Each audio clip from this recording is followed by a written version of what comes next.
শুক্রবার সন্ধ্যায় দুর্গাপুজোর খুঁটি পুজো করলেন। ইসলামপুর শহরের বিগবাজেট পুজোগুলির মধ্যে অন্যতম পুজো ইসলামপুর শহরের দেশবন্ধু পাড়া আদর্শ সংঘ। এবছর তাদের পুজো ৬১তম বর্ষ। প্রতি বছর ইসলামপুর শহরবাসীকে নতুনত্ব দুর্গা পুজোর উপহার দিয়ে আসছেন। এবছর ও তার ব্যতিক্রম ঘটেনি। এবারে তাদের দুর্গাপুজোর থিম বেনারস ঘাট।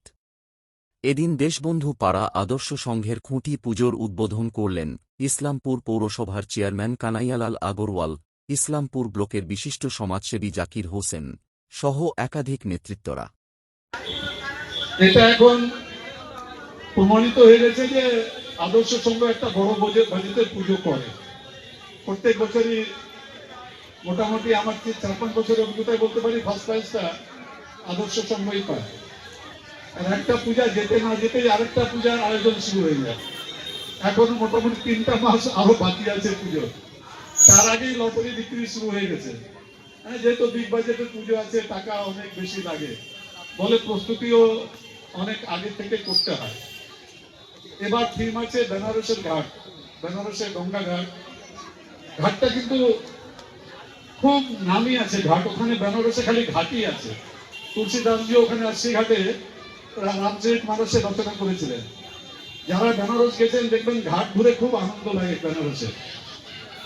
এখানে বেনারসের ঘাটটা তুলে ধরাটাও বলা যতটা সহজ আছে, একটু কঠিন কাজও আছে, কারণ পুরো গঙ্গার পাড়টাকে তুলতে হবে। আমার কাছে বিশ্বনাথ মন্দির আছে। তো যাই হোক, কঠিন কাজটা করাই তো আদর্শ সংঘের নমুনা প্রত্যেকবারই। গতবারও রামচন্দ্র মন্দির, যেটা রাম মন্দিরের, ওটা ওনারা এখানে করেছিলেন খুব সুন্দর হবে। এখানে একটু এই রাস্তাটা এনারা যেভাবে করেন না, আমি বলবো হয় বড় করে গেট করো ভাই, এই ছোট ছোট গেট করে অনেক জ্যাম হয়ে যায়। এই জ্যামটাকে দূর করতে হবে।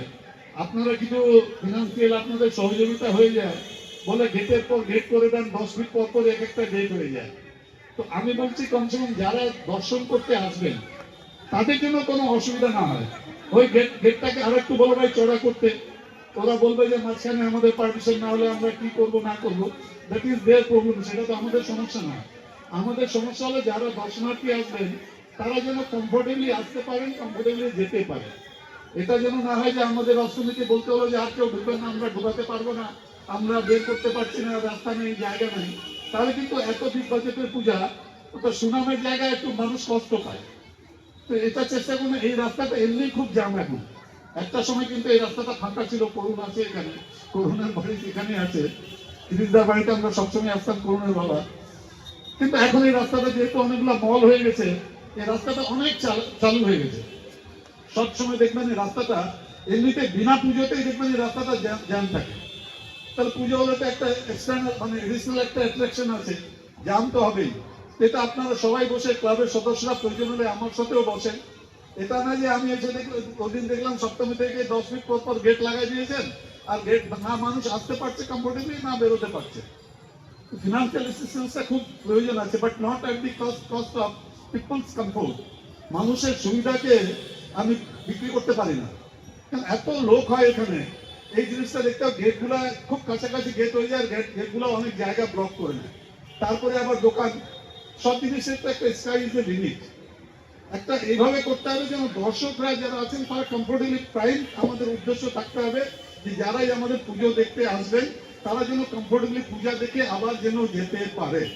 এই জিনিসটা মাথায় রাখবেন, দেখবেন টাকার কোনো অভাব হয় না। আর আপনারা তো 6 মাস আগে থেকে কালেকশন শুরু করে দিয়েছেন, টাকা অভাবের তো প্রশ্নই নেই। টাকার কোনো সমস্যা হবে না, এখানে সবাই বসে আছে, সবাই হেল্প করবে। আপনারা একটু এই জিনিসটাকে, যারা ক্লাবের যারা এবার দায়িত্বে যারা পেয়েছেন তারা এই জিনিসটা মাথায় রাখেন যে আমরা ঠিকভাবে যারা সবাই, যারা দর্শকরা আসছেন, যারা দর্শন করতে আসবেন কমফোর্টেবলি দর্শন করবেন, আবার ফিরে যাবেন। এই জিনিসটা সবারই মাথায় রাখা উচিত। সবাইকে অনেক অনেক ধন্যবাদ। পৌরসভা থেকে যতটা কর্পোরেশন করা দরকার তার চেয়ে বেশি করবো, কম করবো না।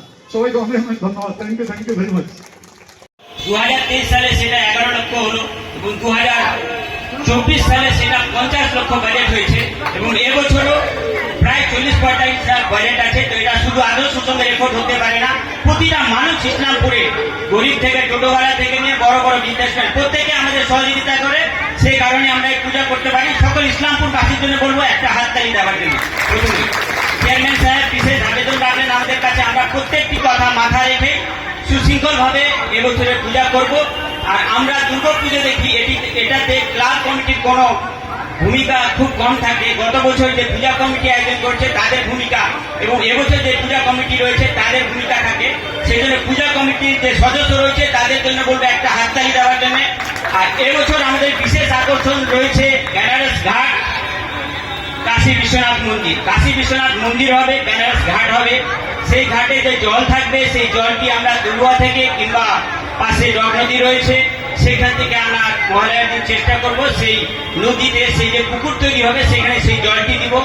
তার পাশাপাশি আমরা প্রায় 8টা থেকে 10টা ঘাট তৈরি করব এবং সকল ইসলামপুরবাসীকে বলবো যে আপনারা এগিয়ে আসুন। প্রশাসনের যে পদক্ষেপ রয়েছে সেগুলোকে মাথায় রেখে এই 2025 সালে ইসলামপুরবাসীর পুজোকে আমরা আবার সফল করবো। ধন্যবাদ সবাইকে।